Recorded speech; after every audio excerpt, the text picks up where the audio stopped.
terjun bebas dari langit, terus apa? Dia dibawa oleh angin, diterjunkan kepada tempat yang paling jauh, paling dalam di muka bumi ini. Fi makan sahih. Gambaran orang yang memusyrikan Allah. Artinya apa? Kalau orang terjun bebas kan ya tidak punya daya upaya itu, tidak punya daya upaya. Nah, beda kalau terjun bebasnya kalau pakai apa sih namanya parasit apa itu. Kalau udah terjun bebas sudah tidak punya daya upaya untuk bagaimana dia bisa selamat. Artinya tafsirannya orang yang musyrik kepada Allah itu tidak ada alasan hujah yang bisa menyelamatkan dirinya. Orang yang berani musyrikan Allah itu. Nah ini bukan berarti kita berarti orang-orang seperti yang di zamannya Nabi, semacam Abu Jahal, Abu Lahab, ditanya menurunkan yang menciptakan langit bumi Allah, tapi memusyrikan berhala-berhala. Itu bukan kita larinya ke sana saja, justru di dalam diri kita juga sebenarnya itu sangat kental dengan yang namanya kemusyrikan gitu.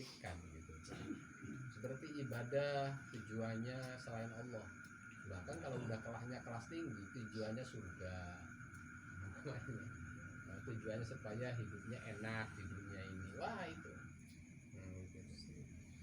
Iya. Dan sebenarnya itu tidak ada hujah. Kita coba hujahnya apa?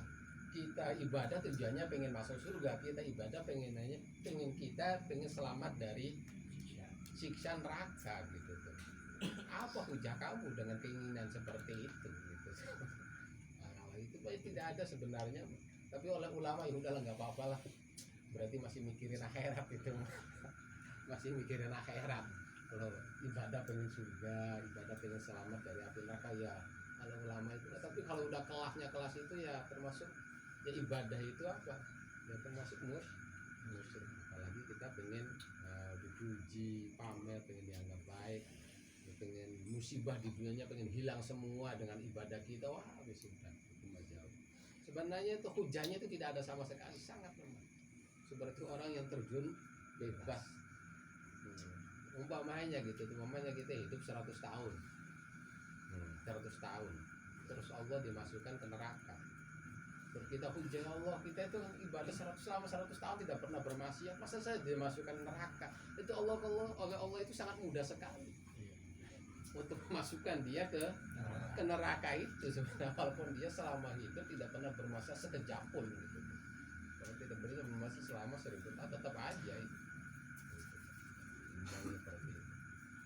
Jadi ya seorang musyrik itu ya seperti itu, karena kharra minas sama kata tofuhut toyer, udah terjun bebas lalu disambar, cabik-cabik badannya dimakan oleh burung di atas itu, atau dia terjunkan oleh angin ke lembah yang paling dalam di bumi. Nah, fi dzalika wa may yu'azzim syairallah, dan kita jangan sekali-kali musyrik seperti itu adalah larangan berat memusyrikkan itu. Larangan berat, dan itu sebenarnya bukan kita mendolimi siapa-siapa, sebenarnya mendolimi diri sendiri. Inna syirka la dzulmun adzim. Nama yu'azzim syairallah fa innaha min taqwal qulub. Barang siapa yang mengagungkan syairallah, kalau dalam konteks di sini ya syairallah itu adalah apa? Binatang yang digiring ke Mekah tujuannya untuk dikorbankan gitu. Tapi syairallah ya banyak sebenarnya. Syairallah sholat, kita melakukan syarat-syarat agama itu syairallah. Fa innaha min taqwal qulub. Nah, barang siapa yang selalu peduli bagaimana memperhatikan hidupnya tentang syairallah, itu sebenarnya min taqwal qulub, dari ketakwaan hati.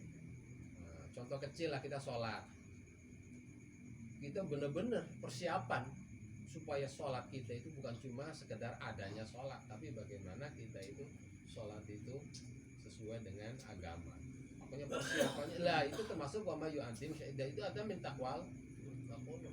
Tapi kalau kita mengerjakan yang kita suka sampai begitu serius, umpamanya dalam usaha serius, tapi sholat yang penting asal sholat saja, lah itu mah udah diragukan takwal qulubnya itu. Nah, atau tentang apa?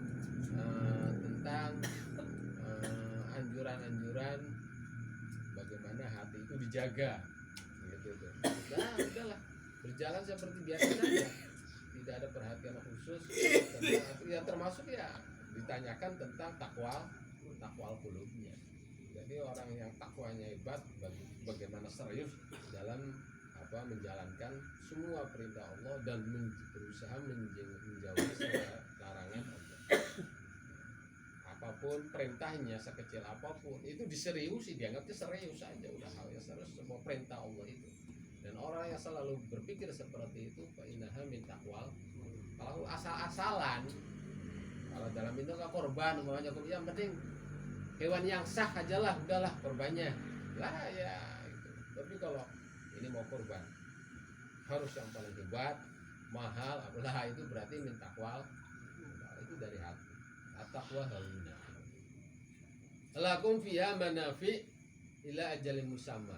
Umpamanya kita mau korban di Mekah, digiring dari luar Mekah. Nah, lah itu kalau waktu zaman jahiliyah itu tidak boleh. Hewan itu dinaikin, umpamanya dia hewan yang mengeluarkan air susu tidak boleh, air susunya diambil apa. Tapi oleh Islam nggak apa-apa dinaikin untuk hewan itu kita. Walaupun fiha mana ila jalin musamma waktu sampai waktu disembelihnya. Summa makanlah tempat penyembelihan itu adalah Baitul Atik. Baitul Atik itu ya tanah haram lah. Di sini indah wal murad wal haram jami. Itu ya menjelaskan tentang sembelihan.